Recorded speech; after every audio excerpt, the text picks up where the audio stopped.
aad bay salaamay dhamaantiin muuqaalka waxaan ku eegaynaa qaabka aad sare ugu qaadi lahayd ereyada aad ka taqaan luqadda Ingiriiska. Waxaa jira wadooyin kala duwan oo loo raaco inaad ereyadaada siyaadiso ama spelling problem aad samayso ereyadii aad kobac ay aad tib ugu yimaado.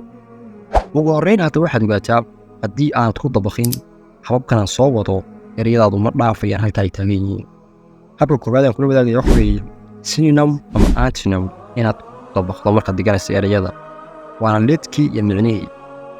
tusaale ahaan haddaan imika idhaahdo qurux English ku leh waxaa laga yaabaa inaad ugu tiraahdo beautiful qurux badan keliya taa ka sheegto laakiin aad ka sheegi karto 3 4 5 6 ayaa la doonayaa si ballaariso markaad hadlaysana waa hadalkaaga markaa noqdo mid aad u sii ballaaran.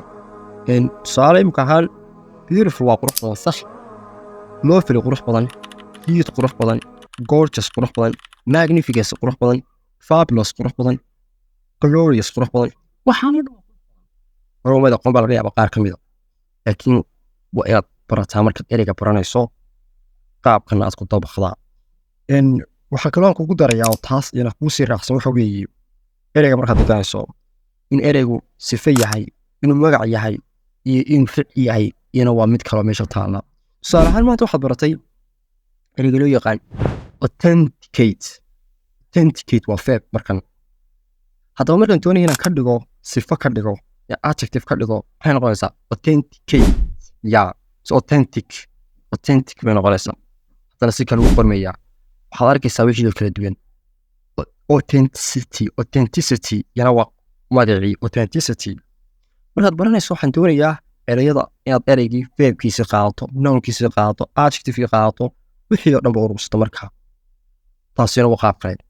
waxaan u imanayaa dhawaaqa oo aan kusoo khatimayo insha allah muuqaalkaygan kaasi oo run ahaantii arday kastoo dhigto luqadda Ingiriiska halkan lagu sheegayaay inuu ogaado ereyga markuu dhiganayo qaabku dhawaaqa.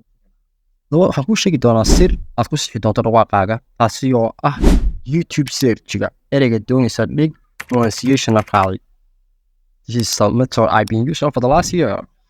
in badan baan isticmaalaya habkan waaye dhawaaqu wuxuu hadaba tarayaa su-aasha isweydiinaysa dhagahaaga ku waxaysa ama madaxaaga waa tan dhawaaqu wuxuu tarayaa horta markooda wixii qofka isku kiin xidhayay haddana maanta erey si khaldan ugu dhawaaqo haddaan ku rahdo iminka confidence wadi fahmaysa inaan kalsooni leeyahay laakiin haddaan confidence wax kale oo aan isku khalkhaldo ma fahmaysid.